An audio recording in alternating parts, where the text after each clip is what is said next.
সুপ্রভাত। আজকে আমাদের দিল্লি ভ্রমণের তৃতীয় দিন। তো আজকে আমরা চলে এসেছি লোটাস টেম্পেলে।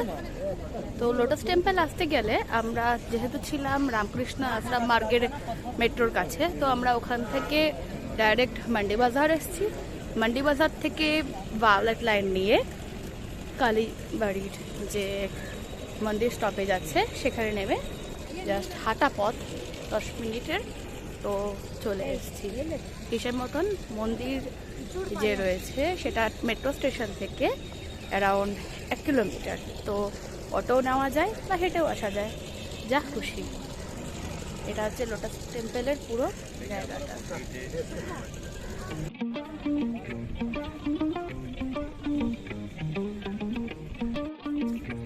গার্ডেনটা কিন্তু খুব সুন্দর করে সাজানো।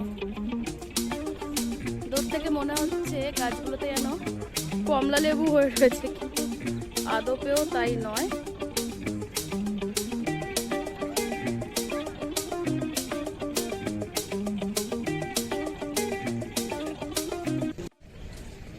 তো লোটাস টেম্পলে এসে পৌঁছে গেছি আমরা। আর এর ভিতরটা অসাধারণ সুন্দর, একটা গার্ডেনিং করা রয়েছে।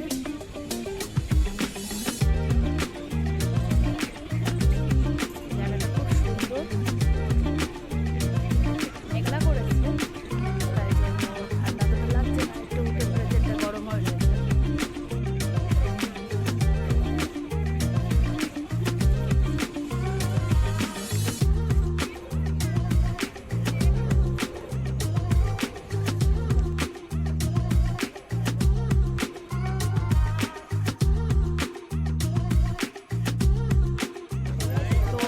প্রবেশ করতে গেলে জুতো খুলে প্রবেশ করতে হবে, তার জন্য এখানে দিচ্ছে ব্যাগ। তো এই ব্যাগের মধ্যে তোমাকে জুতোটা খুলে ঢুকিয়ে তারপর তুমি প্রবেশ করতে পারবে। এই টেম্পলের ভিতরে কিন্তু ক্যামেরা অ্যালাউড নেই, তাই জন্য ভিতরের ছবি আর দেখাতে পারলাম না। আর এই সুন্দর ছবিটা এখানেই দেখে নাও। লোটাস টেম্পল চত্বরে আমাদের 4 মূর্তির কিছু মুহূর্ত তুলে ধরলাম। অক্ষরধাম টেম্পল যাওয়ার রাস্তাতেই এই জিনিসটা চোখে পড়লো, কমনওয়েলথ গেমস ভিলেজ কমপ্লেক্স। আমরা অক্ষরধাম টেম্পল থেকে যাব, তো তার জন্য অক্ষরধাম মন্দিরে নামতে হয়েছে। আর এই সেম লাইন যাচ্ছে নয়ডা, এই যে দিল্লির মেট্রো।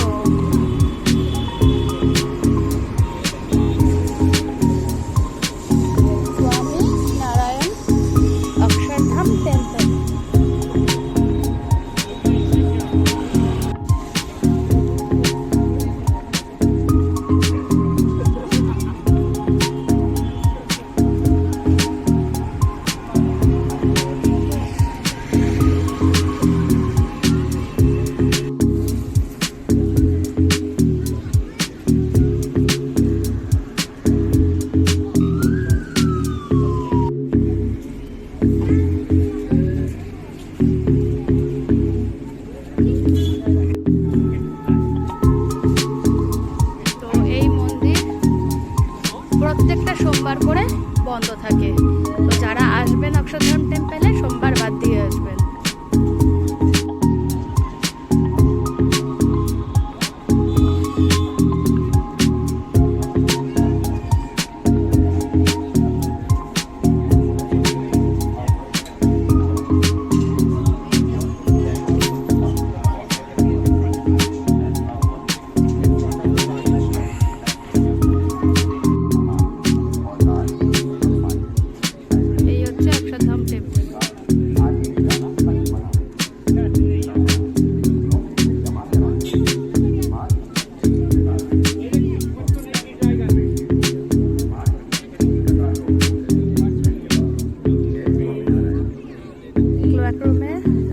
ডিপোজিট করে রেখে তারপর যেতে হবে।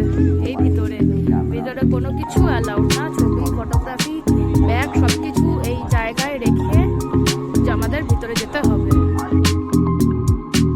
দিল্লির এই সরোজিনী নগর মার্কেটটা একটা ভীষণই জনপ্রিয় একটা মার্কেট। আর এইখানে যেতে গেলে একটা মেট্রো লাইন আছে, সরোজিনী নগর স্টপ আছে, তো সেখান থেকে আমরা গেছিলাম। যেহেতু মেট্রো করেই সারা দিল্লি ঘুরছিলাম, মার্কেটের ভিতরে আর কোনো ছবি তোলা হয়ে ওঠেনি, কারণ এক তো আমার হাতে ফ্র্যাকচার, তার মধ্যে সারাদিন ধরে ঘুরে বেড়ানো, তাই আর ভালো লাগছিল না লাস্ট মোমেন্টে ছবি তুলতে। যেটুকুনি ছবি তোলা এই মার্কেটে প্রবেশ করার আগেই একটুখানি ক্লিপিংস নিয়ে রেখেছি।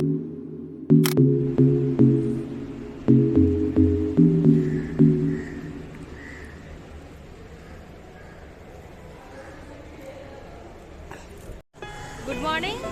তো আজকে 26 জানুয়ারি, আর আজকে আমরা দিল্লি ছেড়ে দেবো, বাড়ি দিকে যাব। কিন্তু তার আগে আমরা যাচ্ছি আমার বোনের সঙ্গে দেখা করতে, ও রয়েছে নয়ডাতে। তো নয়ডাতে আমরা যাব ভায়া দিস ব্লু লাইন। আমরা রামকৃষ্ণ আশ্রম যে মেট্রো স্টেশন আছে এখান থেকে ডাইরেক্টলি মেট্রো করে চলে যাব। দিল্লির মেট্রো অসাধারণ, এখানে ট্রেনগুলো কিন্তু খুব পরপর আসে, আর ক্লিন, খুবই ফাস্ট আর খুবই সুবিধাজনক, একবার বুঝে গেলে। তো যেতে মোটামুটি বেশ কিছুক্ষণ তো লাগবেই। তো দেখা যাক এখন কিরকম টাইম লাগে পৌঁছাতে।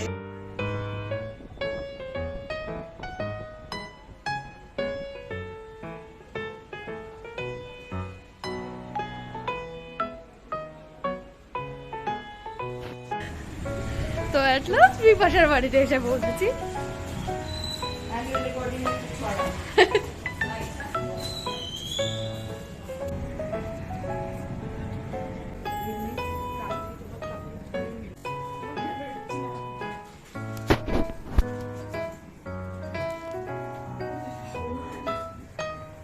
বাসার বাড়িতে বেশ কিছুক্ষণ আড্ডা দেওয়ার পর, যেহেতু হাতে কিছুটা সময় ছিল, আমরা চলে গেছিলাম সোজা মেট্রো করে লালকেল্লার সামনে। লালকেল্লার হচ্ছে কন্ডিশন, আজ 26শে জানুয়ারি, চারদিকে এইভাবেই লোকেরা দাঁড়িয়ে রয়েছে, প্রচন্ড ভিড়।